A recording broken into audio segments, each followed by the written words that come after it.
5861. If power lines become a factor during a balloon flight, a pilot should know that A. It is safer to contact the lines than chance ripping. B. Contact with power lines creates no great hazard for a balloon. C. It is better to chance ripping at 25 feet above the ground than contacting the lines.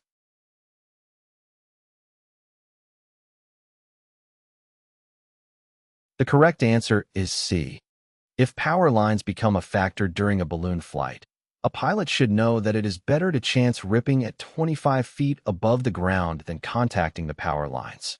Power lines pose a significant hazard to balloon flights due to the risk of electric shock and entanglement. Contact with power lines can have catastrophic consequences, including injury or death. Therefore, it is crucial to avoid contact with power lines at all costs. While ripping or tearing the envelope of the balloon at a low altitude is not desirable, it is considered a better option than making contact with the power lines. Ripping the envelope at a relatively low altitude, such as 25 feet above the ground, reduces the potential fall height and minimizes the risk of coming into contact with the power lines. In such situations, the pilot should prioritize safety and take immediate action to avoid power line contact, even if it means sacrificing the integrity of the balloon envelope. Landing in a controlled manner after ripping the envelope can be achieved with proper pilot technique and training, whereas power line contact presents a much greater hazard that should be avoided at all costs. 5862. The wind speed rests such that it is necessary to deflate the envelope as rapidly as possible during a landing. When should the deflation port, rip panel, be opened? A. Prior to ground contact. B. The instant the gondola contacts the surface. C.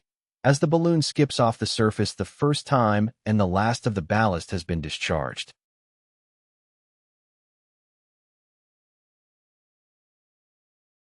The correct answer is A.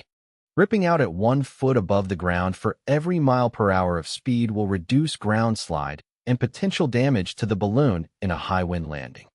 5863. The term to weigh off, as used in ballooning, means to determine the A. Standard weight and balance of the balloon.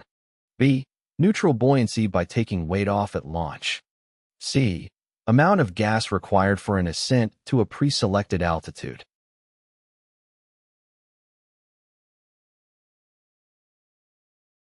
The correct answer is B. The term to weigh off in ballooning refers to the process of determining the neutral buoyancy of the balloon by taking weight off at launch. To achieve controlled ascent and descent during a balloon flight, it is important to have the balloon in a state of neutral buoyancy, where the weight of the balloon and its contents is balanced by the buoyant force provided by the lifting gas, usually hot air or helium.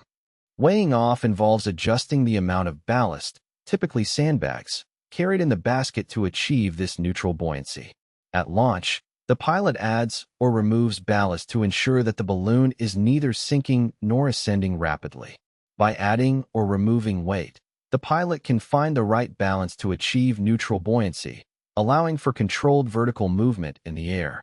Determining the standard weight and balance of the balloon is a separate process and is typically done during pre-flight preparations and inspections.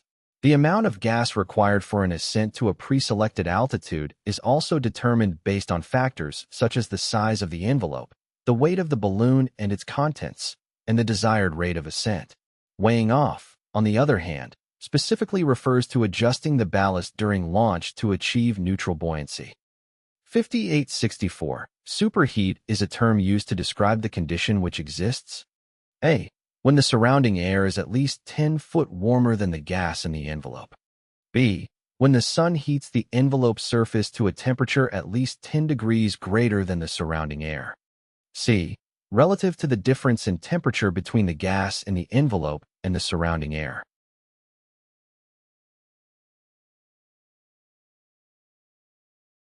The correct answer is C.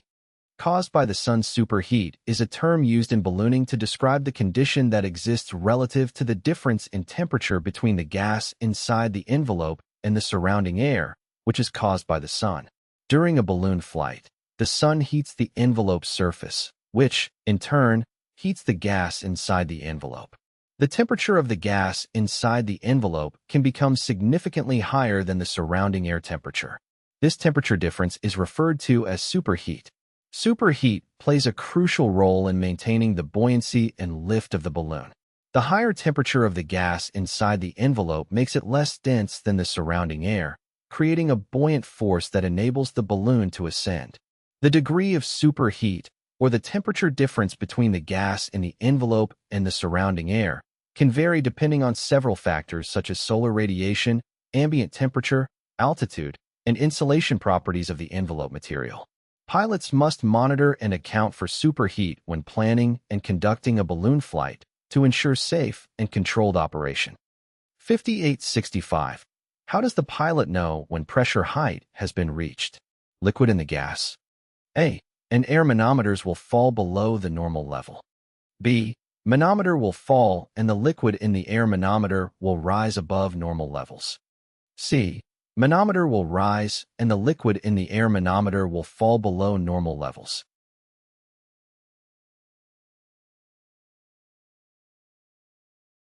The correct answer is C. Pressure height refers to the altitude at which the pressure inside the envelope of a gas balloon is equal to the ambient atmospheric pressure. When the balloon ascends and reaches pressure height, the pressure inside the envelope will be equal to the surrounding air pressure. This is indicated by the rise of the manometer, which measures the pressure inside the envelope. At the same time, the liquid in the air manometer, which measures the ambient air pressure, will fall below normal levels. This is because the ambient air pressure decreases with increasing altitude, and when the balloon reaches pressure height, the air pressure will be lower than the normal ground level pressure.